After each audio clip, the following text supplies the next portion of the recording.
we're sitting here with Cassey.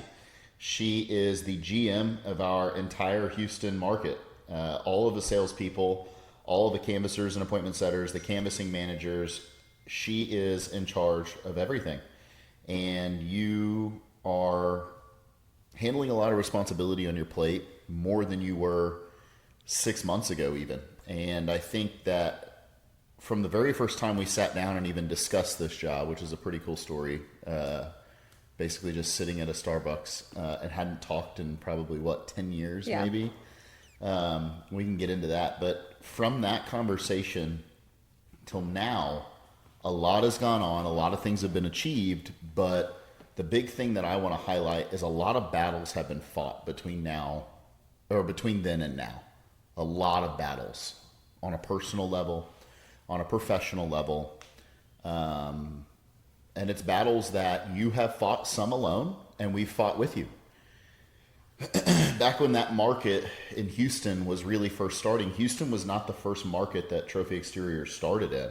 We were established in another market and consistently selling roofs.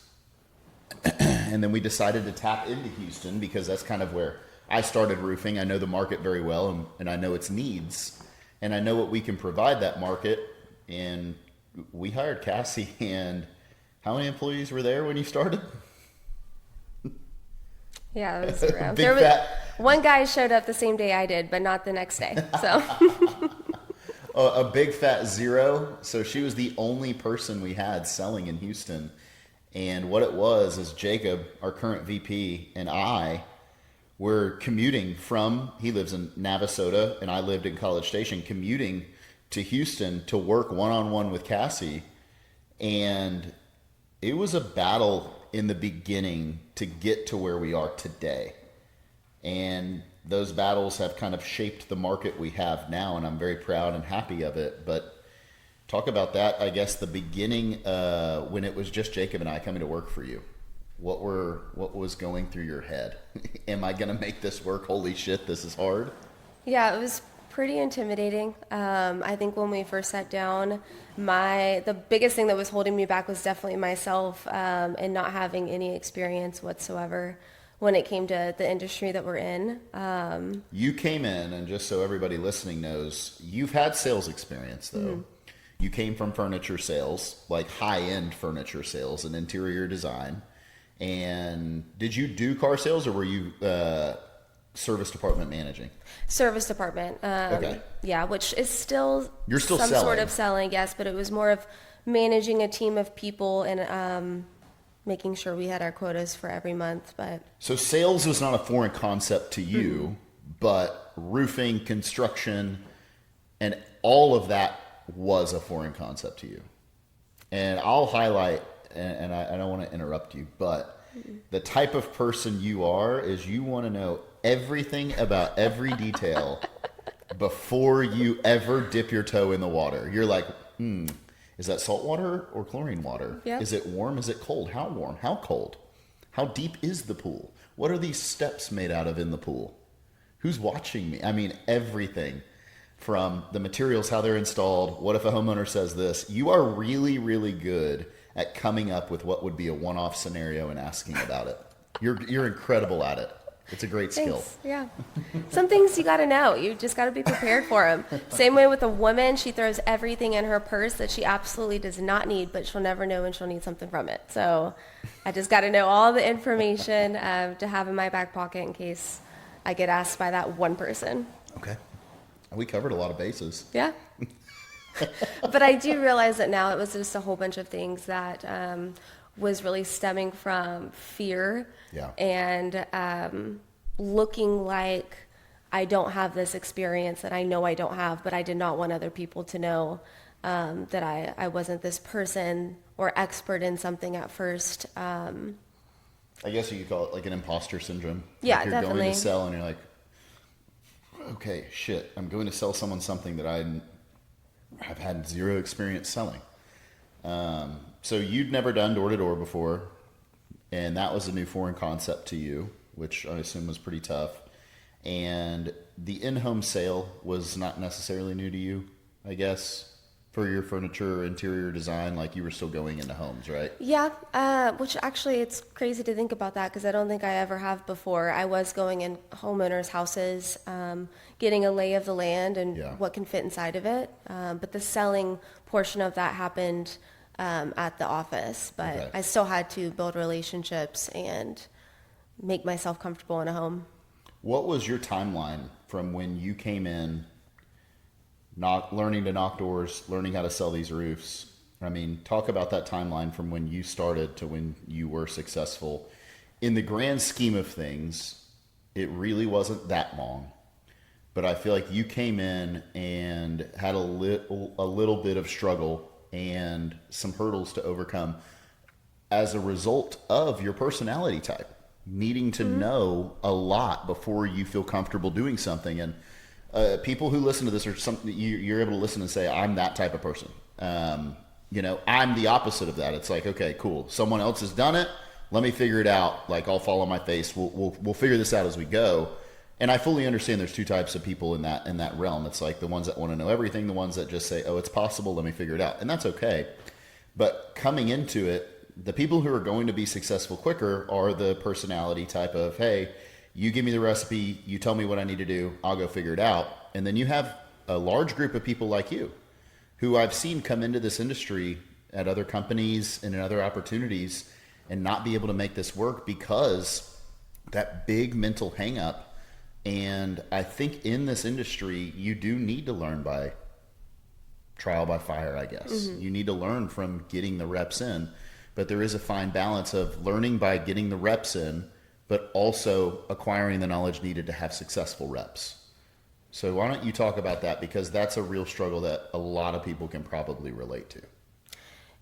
Yes. I think it also has to do with some of the things I was doing before starting this job.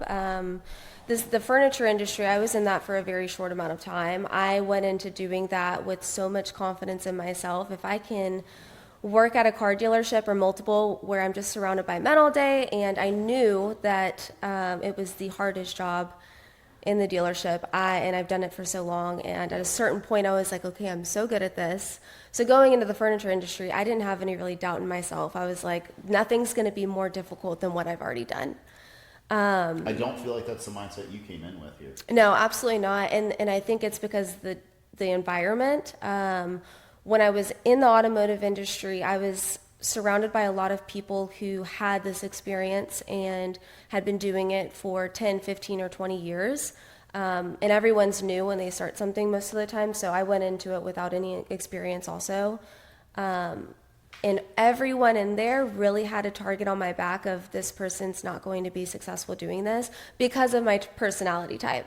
They saw that I didn't have as thick a skin of them and that I would need that in that very high pressure environment where in that profession I was the bearer of bad news. I was going to be telling customers not the best of news and having them spend money on something that they probably wouldn't. So I got a lot of backlash and no one there really thought that I'd be able to handle that. Or the amount of work that would be piled in my lap.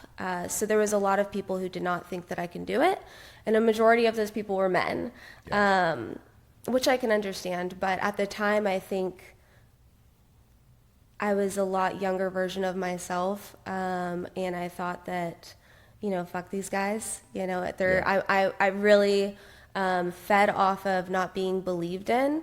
And that somehow made me push harder to be more successful.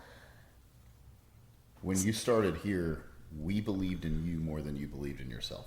Yeah, and that was not what I was expecting whatsoever, because I'm so used to being in an environment where no one is going to believe in me, and so it was a lot easier for me to kind of believe in myself in that moment to prove people wrong. Yeah, you had a fire under your ass. Right, versus coming into an industry where you have a group of men who's like, you're going to be so good at this. You are going to be so successful and not have these doubts in me, and for some reason, there was this massive wall that I put up for myself of like, holy shit, like, now there's such... Why are you saying that to me? Right, there's now this massive expectation on me of like, they believe in me so much that I'm going to do these things, how am I going to live up to that standard that, and you're laughing, but I was definitely way more, not doubtful of myself and not thinking that I can now do something since everyone around me believes so much. So should I have come in and been an asshole to you and said, I don't know why you're here. You're gonna fail. That would have fueled you better. No, I don't think so. Probably would have asked 3 times as much questions as I did for you. But I know it's really weird. I don't know the psychology behind it, but we believed in you so much, both Jacob and I. And Jacob kind of heard, I'll never forget, as soon as you and I finished that meal, it was me, you, and Gabby was there with us. I got in the truck, I called Jacob. I was like, dude, we're good. We got someone. And he's like, how do you know? And I didn't tell him this, but I have trained at this point now hundreds of people all over the country. I can tell very quickly from talking to someone whether they have the capability to be good at this or not. Now, I can't tell if you're going to be good or not. I'm saying I can tell if you have the ability to be. And I knew after talking to you, you for sure had it in you and you were going to be successful just from talking to you. And I told Jacob it's going to take some time. And it did. You came in and I think the hang up on questions was a big one. Now, I guess before I proceed, would you change your mindset or would you approach this any differently if you get to do it all over again? Like starting out? Probably, because now I am the person who receives the majority of those questions that I've asked you in the past. And you had to tell me that, those are one-off scenarios and it's not something you have to crowd your mind with at the moment. And so when I'm getting asked those questions, I politely tell them, like, I can understand where you're coming from and needing to gather all this information, but it's not information that is going to make you even more successful or any more capable by you knowing that now versus us, slowly but surely just, learning new things every day, or when that problem comes up, then we'll address it. So I feel like we've mastered that fine line. And like I said earlier, there is a fine line between trial by fire and just go figure it out. And that fine line on the other side of it would be, let me teach you everything you need to know about every possible situation you'll ever run into. I feel like we toe that line and we found where we need to be pretty certainly. Mm-hmm. I think we teach the necessary things that someone needs to be successful, and we leave exactly what needs to be remaining untold for them to figure out in the home, getting their reps in. We educate you enough. We give you enough of a process that you can go help people, and you can go identify a problem and identify a solution and make it fit someone's budget. But the same thing that I told you, and I still tell people to this day, we could sit in this office for 10x the amount of time. We could sit in here from sunup to sundown for a month, 2 months, and I can tell you everything I know about the industry. And you go run 3 or 4 sit downs in somebody's home and try and sell them a roof, you're going to run into situations that we did not cover. Right. There's no possible way. And so I think that someone new coming in and, wanting to be successful, you need to find a company that's found that balance of, hey, here's what you need to know, and here's what you need to go figure out. I think it's important, and I think we did find it. And it was tough with you in the beginning because you were very hung up on what you didn't know, instead of focused on what you do know and what we're teaching you. That what you didn't know was a big worry of yours. And that's okay. We got through it. But because you came in with that, and the reason I asked you if you went back, would you do anything different? If I was you, I hope you wouldn't. And the reason I say that is because you coming in with that mentality of needing to know everything and having to overcome that hurdle and really just having to get out there and go do it, you're now able to help people that come in with that same mentality so much better. You're speaking through experience rather than the way I helped you. I'd never thought that way. The way you thought when you came in, if I need to know everything, that's never been the way I thought. So I didn't know how to help you. I felt held hostage. I was like, I hope I'm saying the right thing to this person, and I hope she's listening to me, and I hope this clicks. But for you, it's going to. You're like, I literally went through what you're going through. You are the same personality as me. One thing Ryan and I have always talked about, is there's not too many different versions of people. Like I can look at people we've hired here at Trophy and be like, yeah, I've worked with you before, just a different person. I've worked with this person before.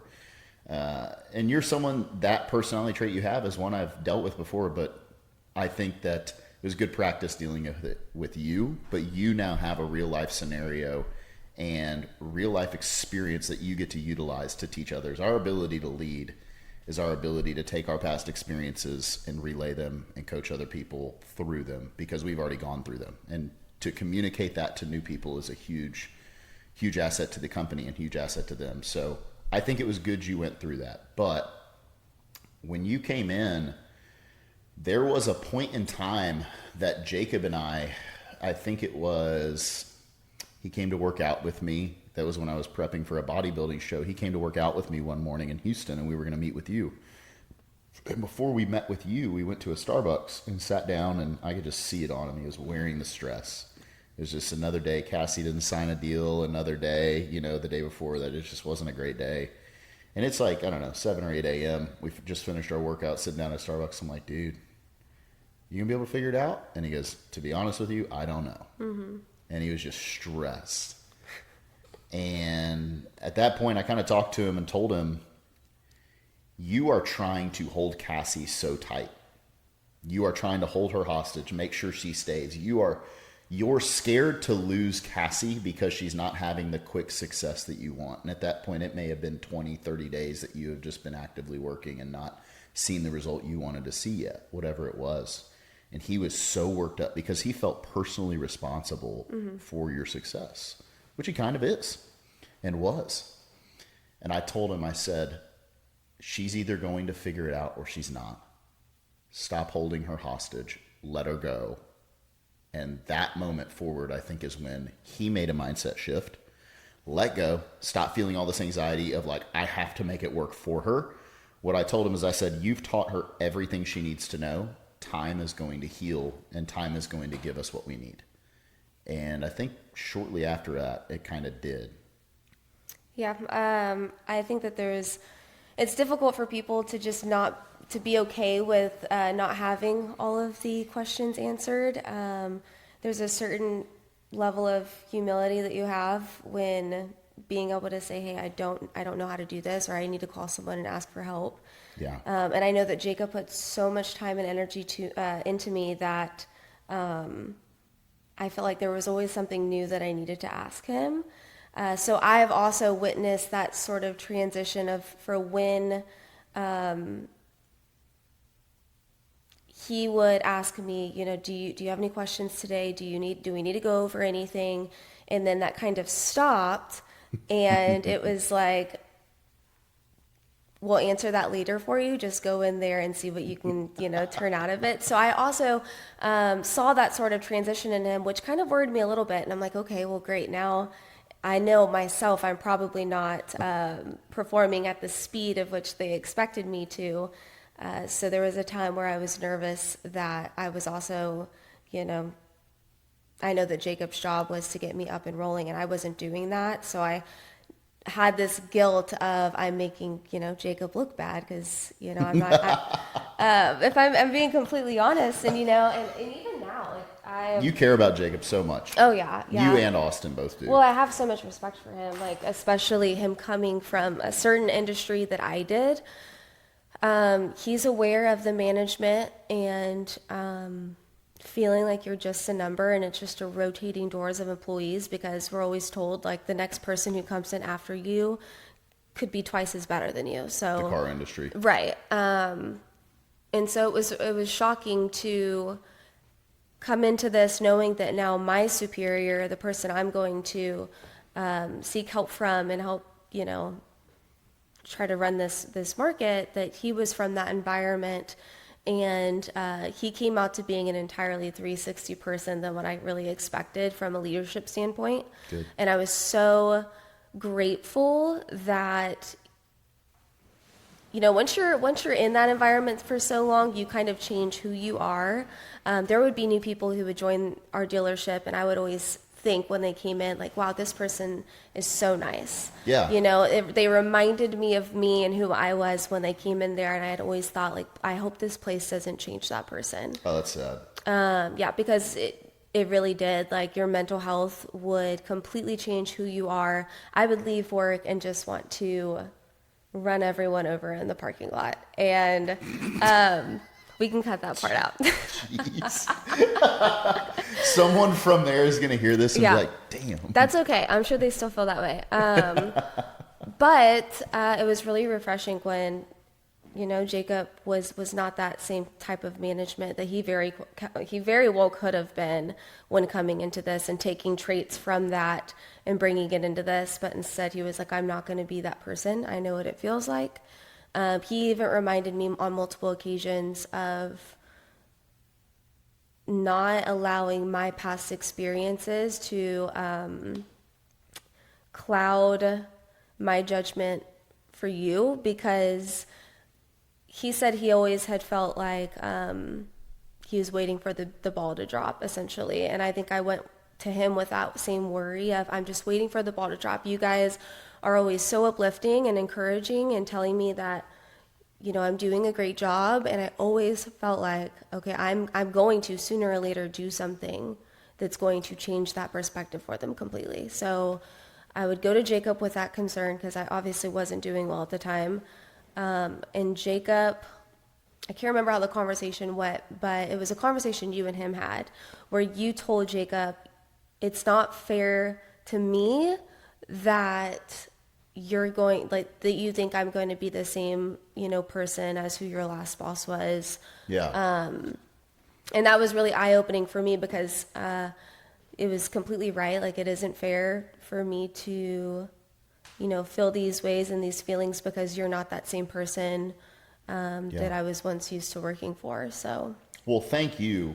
And I know exactly what you're referring to when it comes to that conversation with Jacob. Jacob, his story, and we'll have him on, maybe next guest or something like that.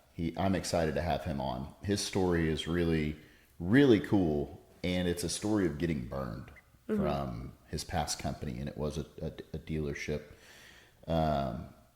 He came in with that fear of like, dude, if I fuck up, if I mess up, they're going to just cut me.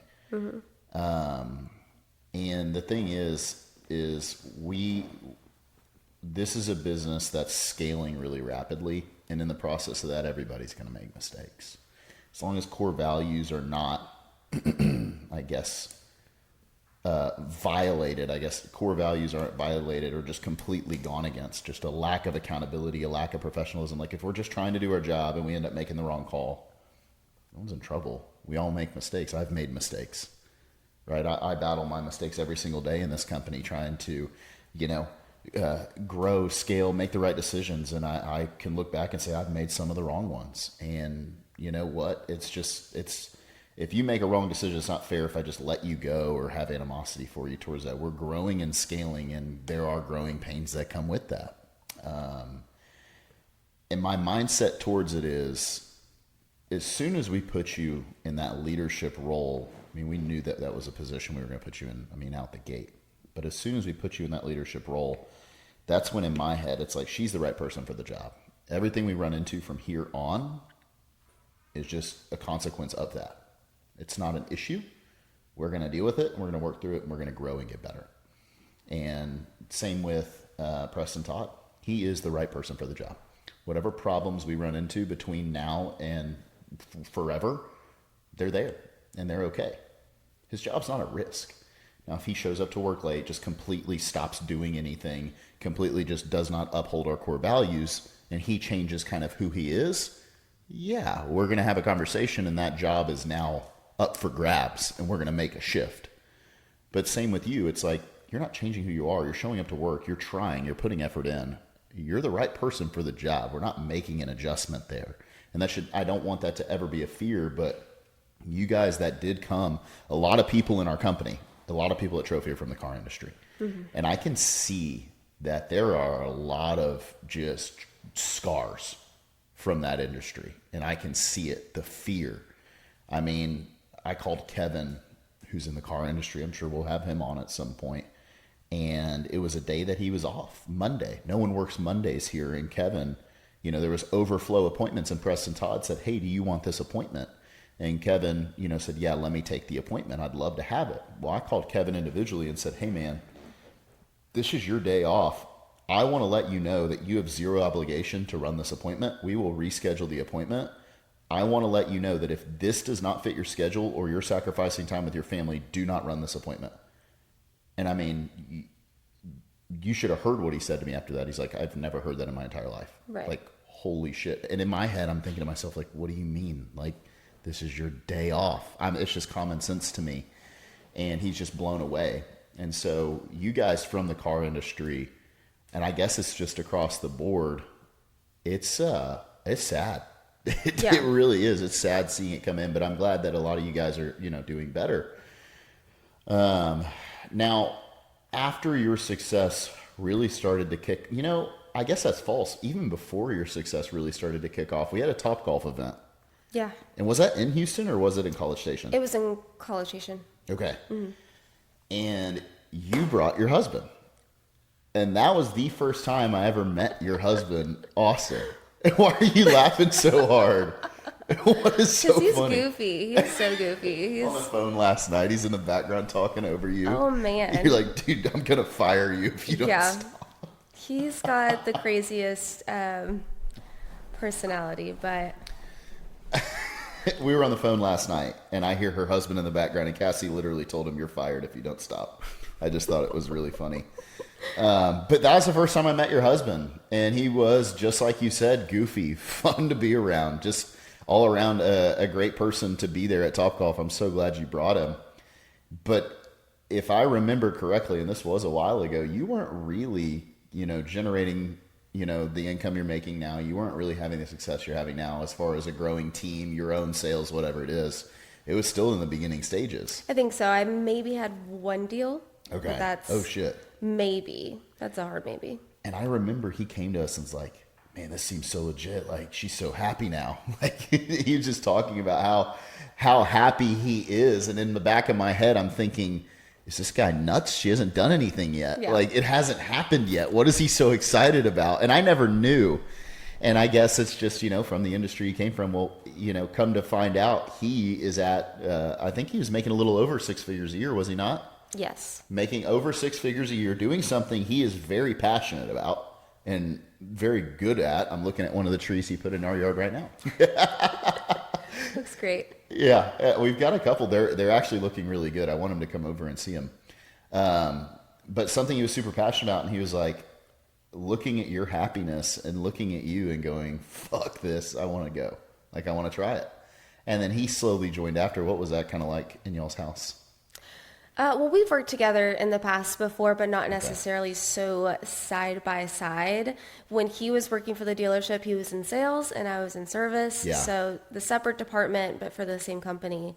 So it was nice to come home and have similar things to talk about or be able to relate to each other on.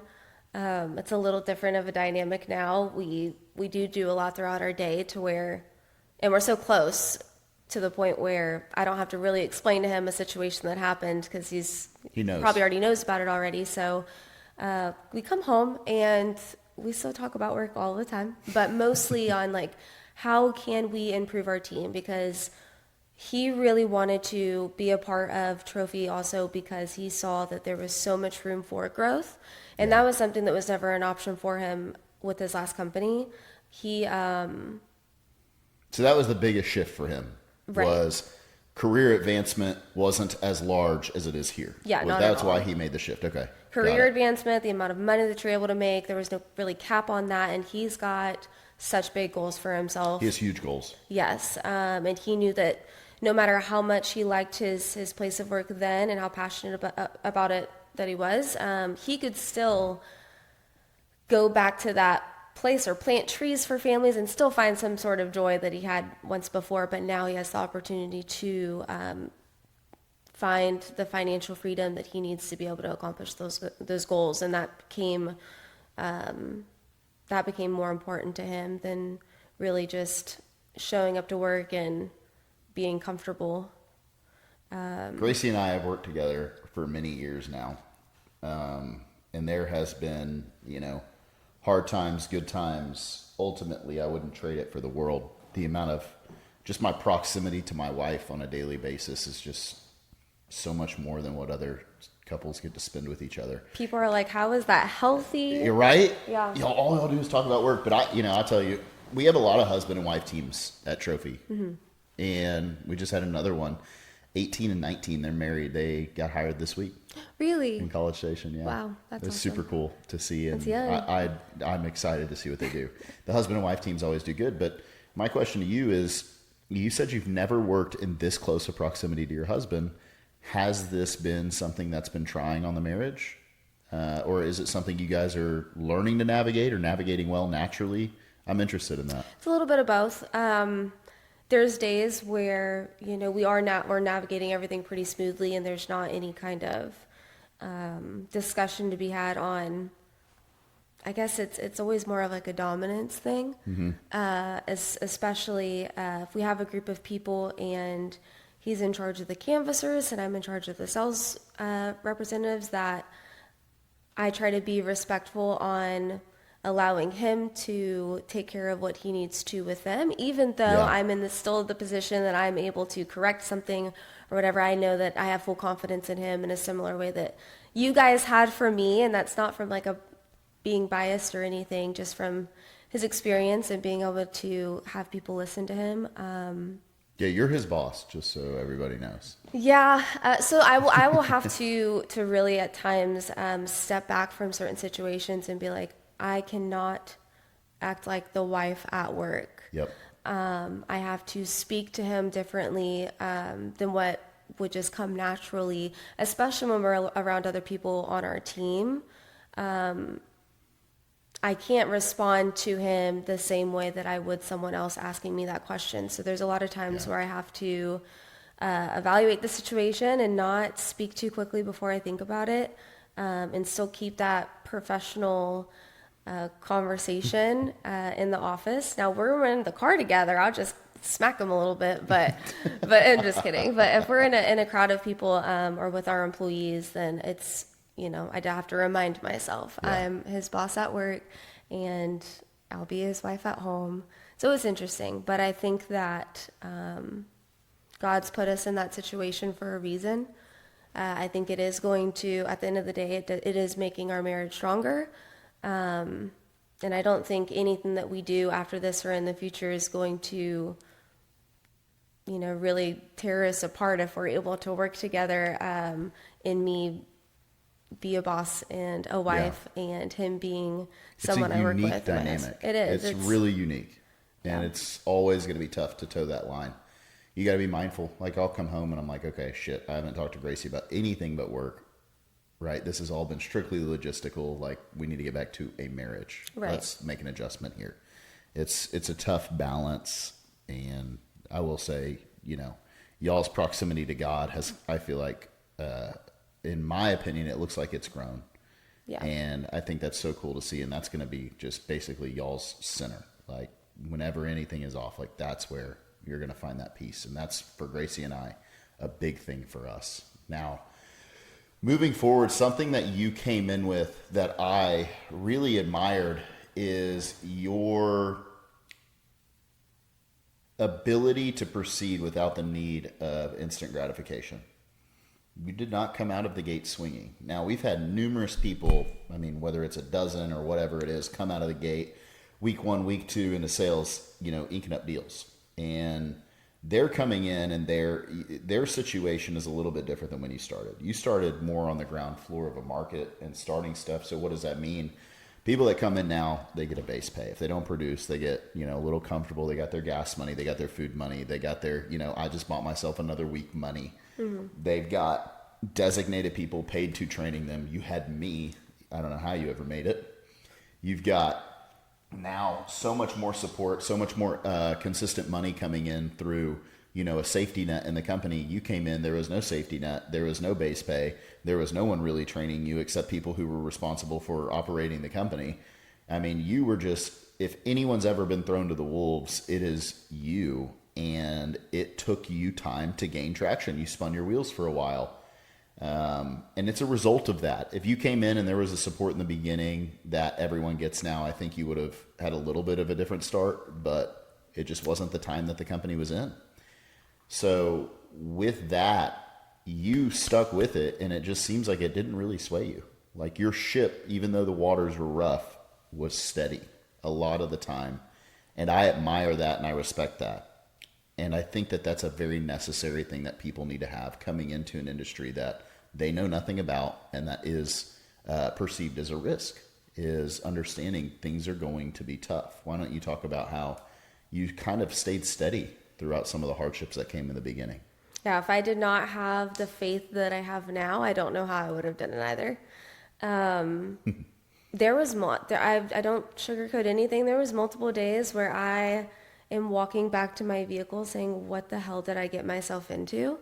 I don't know if you were aware of this, but before I had a conversation with you, I did sit down with a different company who was window sales. Okay.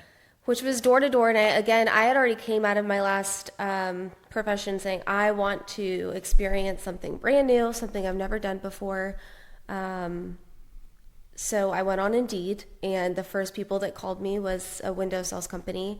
So I had an interview with them, and then I slowly started to realize this was a door to door kind of industry. So then I went back home to Austin and I explained what the situation was like and what the job entails. And he's like, absolutely not. You're not doing that. You're not knocking on doors. No one that does that makes money. My parents, they felt the exact same way, even though their opinion wouldn't really sway my decision at the end, but my husband's did. And he definitely told me that that was not a great decision. And then so like a week later or so, we had a conversation about what this job was. And still to this day, it's an entire blur to me. You blacked out? Yeah, I blacked out. I could not sit down and tell someone, like, what was your conversation like when with Reid when he told you about this job? Because afterwards, I was like, man, like, I swear if you would have said it was like a door-to-door job or whatever it was, and like I wouldn't be here right now. But I feel like he just talked me into it, and here I am. But I was very, I don't know how it happened, but I was very grateful. But I would walk back to my car at the end of the day, and I'm like, shoot, like I got myself into the situation, and I took a leap of faith that was very hard for me to do because I was figuring out what the job was. I had people who were telling me that this was not going to work out.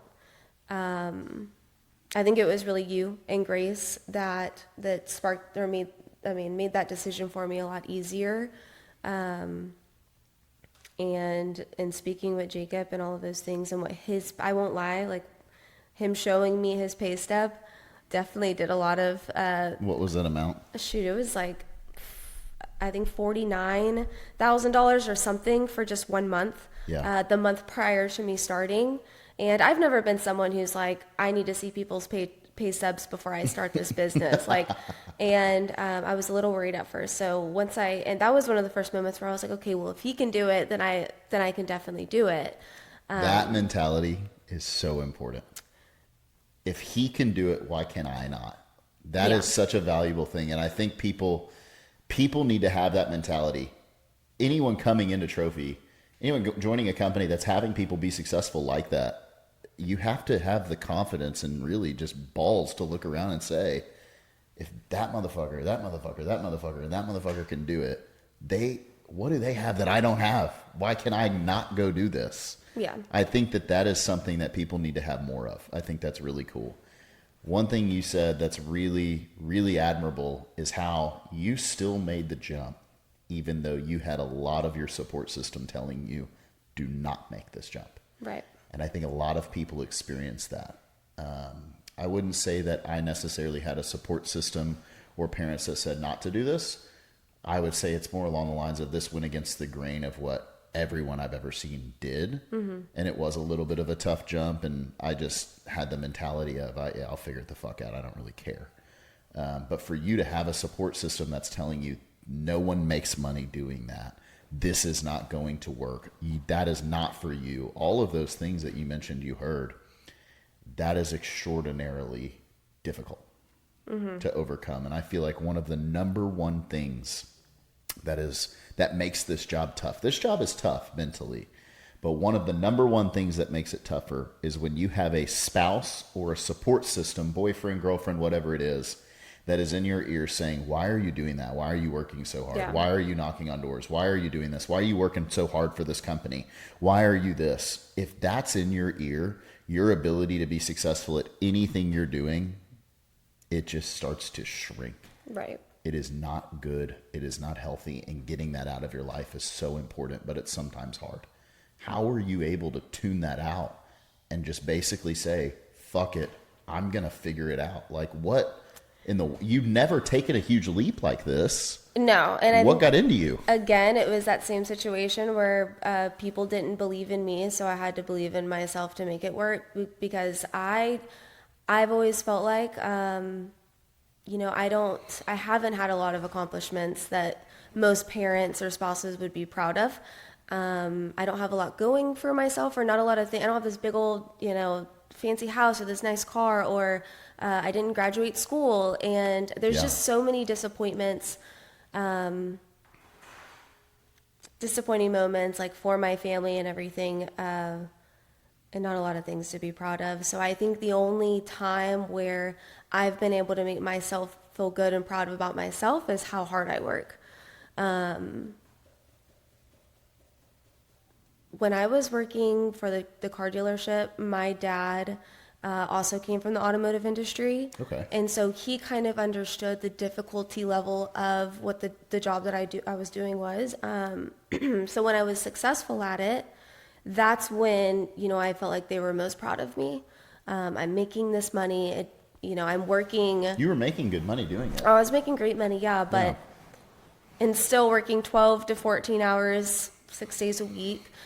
So it was definitely, I'm making a lot of money, but my mental health isn't the best because I don't have a great work-life balance, or surrounded by people in that environment that are just necessarily good people to be around. But when I was making a lot of money, I was just proud of myself because I actually knew how hard the job was, and I thought I was really good at it. Yeah. My family, I felt, was really proud of me because my dad, knowing the difficulty level, but the amount of income that I was making somehow represented my success to them a little more. And a lot of people think that. Right. And for me, the amount of money that I made wasn't really where I felt like I was being most successful, was showing up to work every day and not allowing all of the bullshit around me interfere with how hard I'm going to work that day, or be this positive, person. And the next customer that I meet, they deserved the best version of myself. And so I was blocking out all of those things, and I was doing so well at that up until a certain point that is where I was proud of myself and saying, okay, you're doing good, and being able to feed myself that, those affirmations. But everyone else around me really compared my success to how much I made. So How'd you tune it out? Because when you came here, you're knocking on doors. Like, what did your family did not have good things to say about that? Yeah, no. Maybe not. I don't know. No, they definitely didn't. Okay. My father and my mom. My little sister, she was really, she didn't have much to say She's about so it. Sweet. Yeah, she doesn't have this background of working multiple jobs, and so she didn't know what was going to work or what wasn't. Yeah. But I think for her, she was more worried about me showing up at strangers' houses every day. Yeah. Will you get that dog to be quiet? Be quiet. Hey. My dog's in the background. Said be quiet. Just making old dog noises. What the fuck is that? Yeah, I don't know what she's doing over there. I just keep hearing the dog.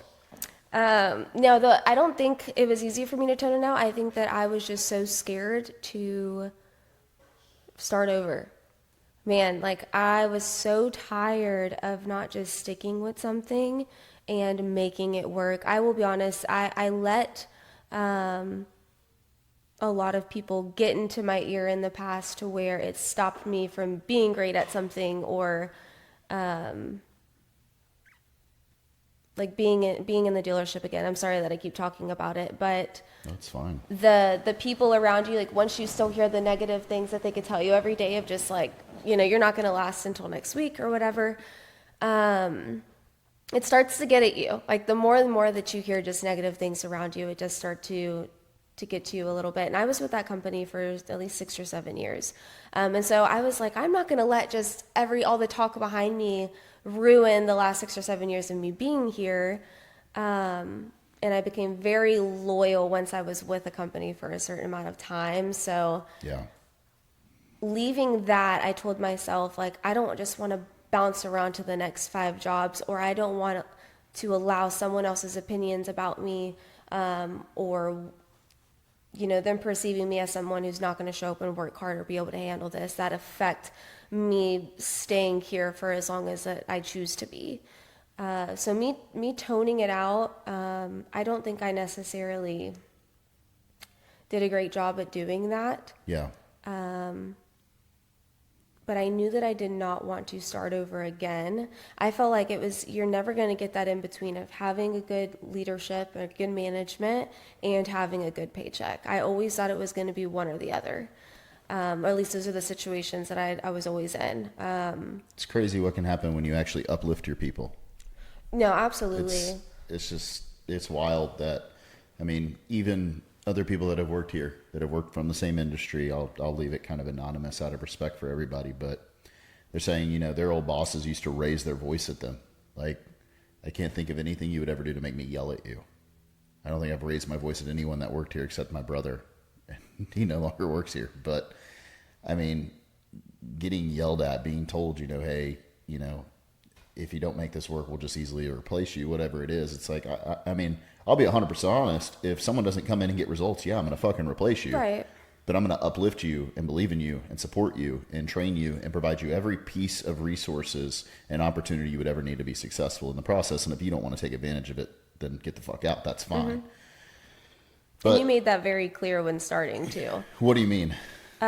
Just that, you and Grace built this entire thing. Like this is like your baby. Like this is who you guys are, and you put so much trust into the people that you bring in to manage each market. And I know it's hard for you to let go of everything you've worked so hard Super for hard. and allow other people to be in control over that a little bit more. So you have, better things to do now. And so it was tough to let go.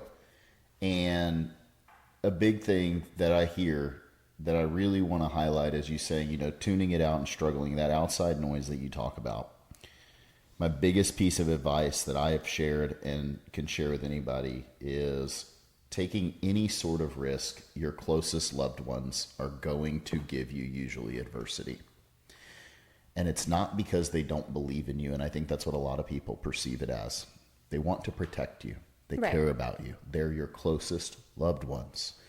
And so don't take it personal, but even boyfriends, spouses, parents, cousins, whatever it may be in your life, taking a risk, they want to keep you from that and protect you. Hey, that's because they didn't take that risk and it didn't Right. pay off a lot of the time. They want to keep you safe within their own mental parameters. You know what I mean? And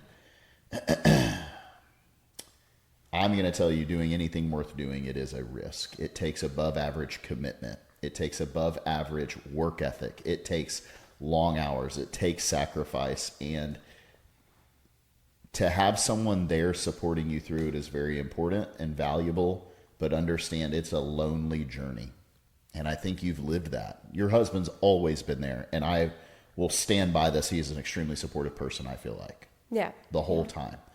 But you're going to have outside noise of like, oh, you missed this vacation. Why are you doing this? Why aren't you doing this? Why aren't you this? Why'd you miss this wedding? Why are you not maintaining your relationship with your friends the way you should? Why are you not responding to these specific people? And it's like, because they don't serve my mission that I'm on right now. Going on vacation does not serve what I'm trying to do, what God has in store for me.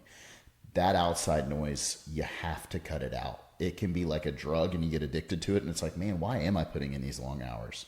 I don't see anybody else doing it. Why am I doing blah, blah, blah? I don't see anybody else doing it. Why am I driving here so early in the morning to go do this? Nobody else is doing it. And people at home are telling me, why are you doing that? That's above and beyond. You don't need to do that to make money. It's like the simple thing you have to ask yourself is the people that are feeding me the advice in my ears, when I'm their age, do I want to look like them and be exactly like them? Right. And if the answer is no, tell them to shut the fuck up and don't listen to them. Mm-hmm. And you don't have to be rude about it. Just say, hey, I appreciate the advice. I'm going to keep doing what I'm doing because it seems to be working out. Yeah. Like, you don't have to be rude, I guess. But, that's the simple question you have to ask. Anytime someone gives me advice, okay, let's say they give me financial advice. I say, okay, when I'm your age, do I want to be where you're at financially? Oftentimes the answer is no. So I say, okay, thank you for the advice. And I'm going to keep doing what I need to do or seek advice from someone who is where I want to be. Mm-hmm. So I think that's the biggest thing is do not take advice from someone that you would not trade places with when you're at their stage in life. And I don't think you did. And I'm impressed. And it's interesting too, because once I got my feet up off the ground and I got the ball rolling a little bit, and I was able to I remember sending my first contract that I got signed to my parents in our group chat. Oh, let's fucking go. But for a while, I wanted them to see that I was finding success in something that they didn't believe in at all. You're still looking for a little validation. Yeah, and maybe not validation, but to because at that point in time, my mom especially, she would be like, "Did you get a deal signed today?" And my first immediate my instinct was anger, react on anger, it's none of your business. Why does it matter if I got a deal or not today? You guys don't deserve now to know when I find success in doing this because you didn't believe that it would be possible in the first place. Mm-hmm. And I had to stop thinking of it because you're right. It was just what their thoughts and beliefs were one based off of them wanting me to be as comfortable as protecting me. It's not because she's trying to be mean or something like that. Right, but at the same time, it was very hard because you've seen me work my ass off doing so many other things, working the hours that I did, and I would at least expect y'all to be kind of happy that I got away from that. I got away from that environment, and now I'm a lot mentally stronger, and I can be, learning something new and find success somewhere else, and there wasn't excitement for me. Yeah. So why are you going to be excited for me now when I turn what you guys didn't really care to know much about before, and come to you guys saying, well, look what I've done. Yeah. Because I believe in myself now and I'm confident now. I made it work. So that validation, yes, for a little bit, just to prove to them hey, it's not exactly what the job was. It was that I chose to show up every day and make it happen. So what you guys believed of not being something that's going to create success for me or that something was going to work out, you're right if I was someone else. Because I see it all the time. We have people that come in, this job's not for everyone, and they don't show up on day two. Their fears and anxieties, everything that I once had causes them not to show up the next day. Yep. And so I told them, I was like, you're entirely right. This sometimes doesn't work out for people. Sometimes people can't find success for doing this, but I'm not one of those people. And I wish that they would at first understood that I am someone who can come into something that they don't believe is possible, but make it very possible. Yeah. For anyone listening, you've done some pretty fucking incredible things. I got to be on the phone with you yesterday and it was cool. We were talking about something in regards to $200 and you go, Reid, I don't give a fuck about $200. I just spent $200 getting my nails and toes done the other day. I don't give a shit about the $200. It's the print. And it was just kind of like the conversation we were having. I'm not going to go into what it was, but I'm like, damn, it's finally fucking cool to hear her say some shit like that. I don't give a fuck about the money. That doesn't matter. It's because you're making fucking money. Austin's making fucking money. And you guys, what's more important than that money is you have people underneath you that look up to the two of you now. And they're looking for your advice and looking at your success and saying, I want to be more like Austin and Cassey, and you are impacting them positively on a daily basis, and it's so cool. I mean, your people that you have on your team, and you've got a good group of people now, will run through fire for y'all, for you, And it's because they respect you so much in your leadership. And so in the beginning, it was, Cassey, let's teach you how to sell and let's teach you how to knock on doors. And I mean, within just, 6-7 short months, we got there. Like, we're good. We got there. We can do it. And now our conversations are not, Cassey, you need to sell more roofs. It's more, Cassey, hey, let's talk about how to manage things better. Mm-hmm. Let's talk about how to lead. How can we stay more organized as our team grows? I mean, last week the conversation was, okay, we have more appointments and more people than we've ever had. Don't run around like a chicken with your head cut off. Let's sit down and figure out how we can be more efficient with our time. Yeah. And that's not a sales conversation. That's more of like, hey, how can we run this business better in your market? So I'm proud of what you've done, and I'm proud of the leadership that you've put in place. You're leading people. You're leading your family. There's no way your little sister doesn't just look up to you and say, my fucking sister's a badass. And I know she does. When I told her about what I was going to do today, she like, you called me saying, hey, we're going to do a podcast. Well, I called my sister because she knew that Miss Emily asked me quite a long time ago to post a video of myself for social media. And I think I avoided it for like 6 months. I avoided it for Emily's sitting across from us. Very long time, because I don't know. I can talk to, people who I'm training or something. And, I've never been great at just speaking.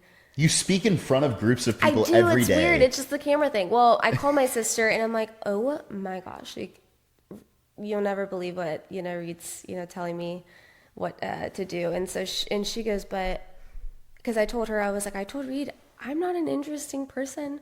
Like, I don't have, especially coming from, Preston Todd and y'all's conversation.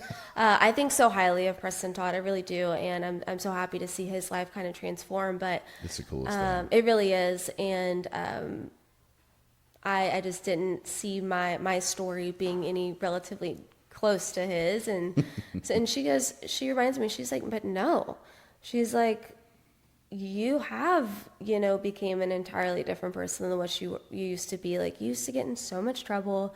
You used to make bad decisions. And back then I was not a great role model for her whatsoever. You are now. Yeah. Now she's not only making me feel that way, but I've started to feel that way on my own because I know I've changed a lot as a person. And, she knows that all the advice that I give her is just simply because I have lived through it once. And she's my little sister. So at some point I was just the hypocrite. I'm like, well, you used to do this, used to do that. And now she's starting to, I feel like, take my advice a little bit more seriously because she's seen events happen to get me to where I'm. You have results to back your advice now. Right. Instead of me just giving her advice without, there being proof of what happens when you can go the other direction or go down a different path than I did. The coolest thing for me is seeing your reach get so much broader and broader, right? It's not just you're impacting your sister. I mean, even people in this company that aren't on your sales team and in that market that you're in charge of. People know who Cassey is. We've had people from another market want to come work on your team because you are such high achievers executing and being successful. And that person, we all know who it is. Grace came and worked with you guys and learned from you and came back and said, holy shit, she is such a badass. And just thinks so highly of you. Grace is great. And it's just, you're impacting people's lives and setting an example and you don't even know it anymore. And it's the coolest thing to see so many people, whether it's just a passing conversation in the office that I overhear, or someone comes into my office after Houston just fucking lights it on fire and signs 4 deals in a fucking day, come into my office and be like, she is fucking doing good. Like, there's been times where Preston Todd comes in there and goes, I'm going to fucking get her this week. That's so funny. I'm going to fucking get her. I feel the same way about Preston Todd, and it's really strange because I don't think that I've worked somewhere where you see your other coworkers do better than you, and you don't have this like envious feeling of like, or make excuses for yourself of how that person got to the place that they're at. Like, oh, well, they only got to where they are because they did this and that, and I never got that. Yeah. Like, I don't make any excuses for myself anymore here because seeing Preston Todd like do his thing, I've never been more proud of or more happier for someone else's success. That is someone that's considered my competition or someone that we're the same fucking company. we are right. So like not competition, but I get it. Someone who makes you just want to work harder and be better, and it not stem from a place of just jealousy. You're that for him too.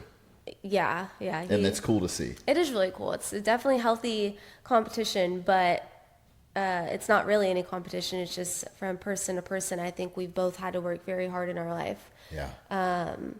And we both get a lot of recognition from it, but it's a nice feeling where I can be very happy and proud for someone else's success, because it's really all of ours.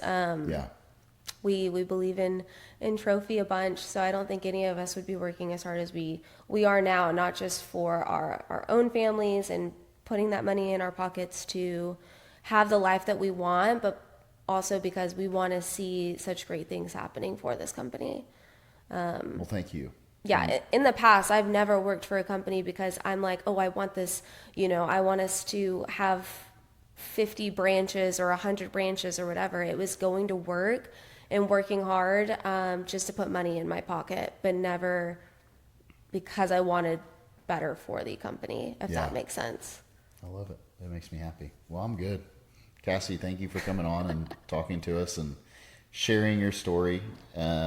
The main goal of these episodes here is for people that are stuck, not making what they want to make, not having the freedom that they want to have. They're sacrificing time with their kids, missing sporting events, missing time with their wife to work, and just earning just the shit pay that Americans make. And I hope that this reaches people who always have that feeling inside of them of like, man, I can do more, I can do more, I want to do more, I want to be meant for more. I feel like you were kind of caught in a rut, and you have broken free, and you are impacting lives on a pretty large scale. And it's going to be way cool to see a year from now how much larger that scale is. We look back a year ago at such a small impact, and you were just trying to figure it out yourself, to now a year later, it's like, holy shit, we've got this many. Yeah. A year from now, it's going to be, okay, shit, we made it this far. It's just so cool to see. The risk you took, you came in and you just said, I'm going to figure it out. And you did. Mm-hmm. So any final thoughts from Cassey? No, I'm just very grateful that you guys, believed that I could do it from the start. I didn't necessarily have to prove that to you. But also I'm thankful that you let me just figure it out. I think to your question earlier, like I wouldn't change that sense of y'all just letting me doing what I needed to overcome that mental hump that I was going through. And, I found my way at the end of the tunnel. And I'm in a way better spot financially, but also spiritually. And, hopefully in your marriage. Yeah, definitely. This is you the guys, very beginning. I will say that if you were to ask me what has been the one thing since joining this company that I would be most grateful for, is that the impact that you guys have made on my husband when it comes to his relationship with God. Without getting emotional, that was something that was very challenging in our marriage before we became a part of this, and I was very surprised when speaking to you and Grace and mentioning Bible study. There was a moment where I asked him, I'm like, are you going to be a part of this Bible study since now you're a part of the company with us? And I even told him, I was like, I don't think Grace or Reid's ever going to make you feel a certain type of way or even ask you any questions, I guess, if you weren't on the Zoom call with us. And he goes, no, I'll give it a try. Like, I'll be a part of the conversation and just be an open ear. And, from there into where he is now, like last night I was very anxious about coming over and, to hear my husband say, just have a conversation with God about it. Just talk to him about it, take all of those worries and concerns or all the things that you may feel, give it to him. And he's now reminding me of to bring my conversations back to the Lord, because he's going to handle everything. And it's really great to hear, because I don't think he'd ever really become that person again that I once knew him as if he did not be around people who were, giving their same focus to God either. So thank you for that. Thank you. If I had like a button that played like a explosive noise, this would be the time that I push it, because it's like, holy shit, coolest moment that we've ever had on the podcast just now. Not about the amount of money that I have the potential of making, that I have made, or any of those things. That's your favorite thing? Absolutely. That's my favorite thing now. That's amazing. That's so cool. Well, guys, thank you. Thank you, Cassey. Yeah, thank you. We're good.